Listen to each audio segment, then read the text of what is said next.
Sometimes the strongest person in the room isn't the one who yells, it's the one who keeps breathing.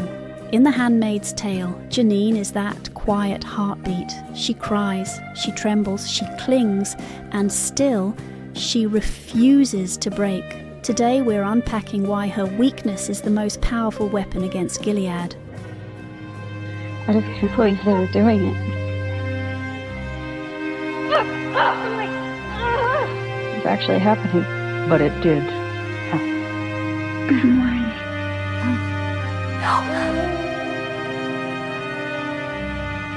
Good morning. He's coming for me. He left me.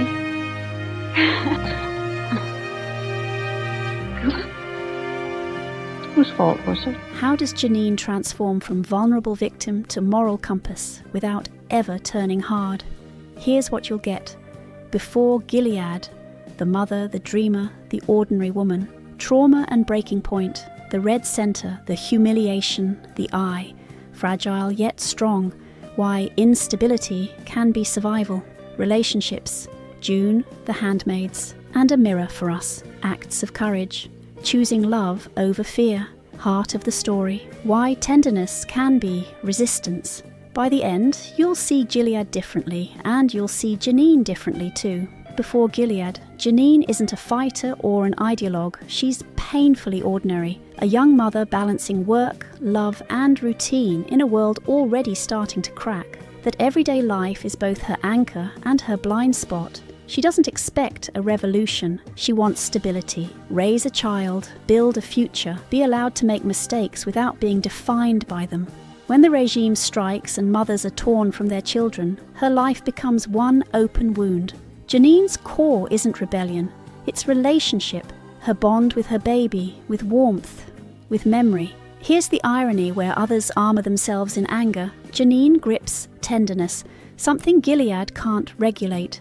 Millions adapt to new rules. Janine holds onto a name, a scent, a lullaby. She doesn't resist loudly, but she refuses to forget. That small, quiet no, refusing to deny love, becomes the red thread of her story. Welcome to the friggin' loony bin, right? Trauma and breaking point. The red center turns breaking into ritual. Janine is singled out, humiliated, paraded as an example. Her left eye is taken, a permanent mark of obedience. Where some people calcify, Janine regresses. She speaks softer, smiles too brightly, seeks reassurance like a child. To outsiders it looks like collapse, but underneath it's self-protection. By seeming smaller than she is, she disarms guards, avoids escalation, and survives days that break others. How do we define strength in a system that measures strength as aggression? If silence keeps you alive, is silence cowardice or clever? In a cell after another humiliation, Janine whispers a memory of her child. That whisper isn't surrender, it's an anchor. Trauma thins the self.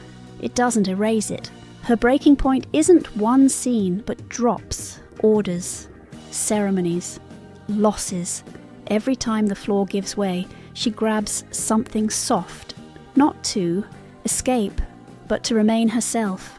Fragile but strong, Janine embodies duality. The hand that shakes is the same hand that lifts. She cries openly, but when someone else crumbles, she is the one who cracks a joke, offers a hug, or blurts a dangerous truth. Her naivete is often a humanity radar. Authoritarian systems thrive when people shut empathy off. Janine refuses to close that door. Even toward those who've hurt her, she sometimes feels compassion, not because she forgets, but because she wants to hold on to humanity where it's scarce. That makes her unpredictable. She can overtrust, but she can also be suddenly brave when no one else dares. Vulnerability isn't a leak in her armor. It is her armor, soft enough to bend, flexible enough not to break. Relationship with June and the handmaids.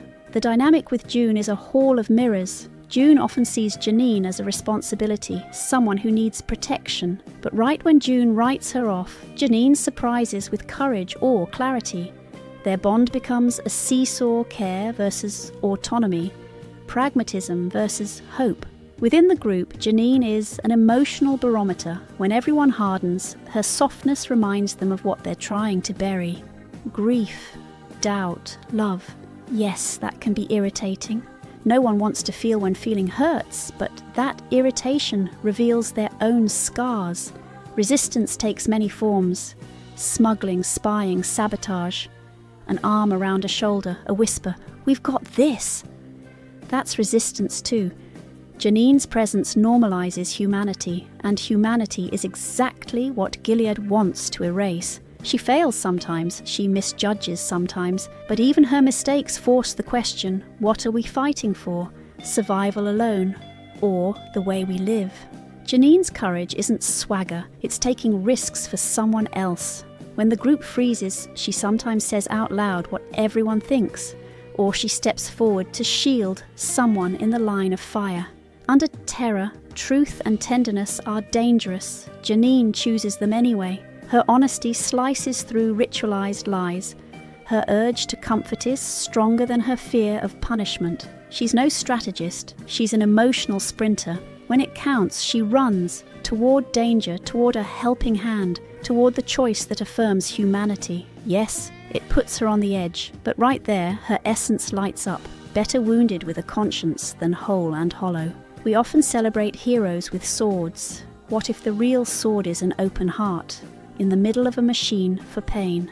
In many ways, Janine is the moral compass of the Handmaid's Tale, not because she makes plans, but because she makes us feel what's truly at stake.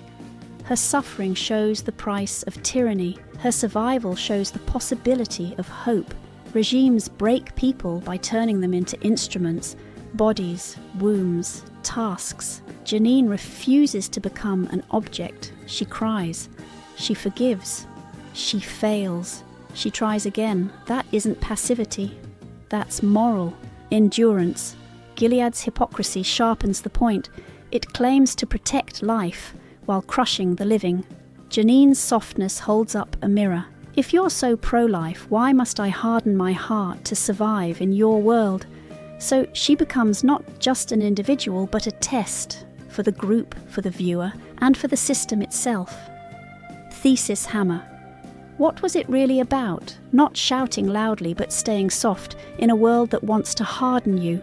Vulnerability, resistance. Janine's refusal to calcify isn't a flaw, it's her form of revolt. And that Choice-Adani's Gilead total victory. Outro and legacy. You won't remember Janine as a general, you'll remember her as a heartbeat.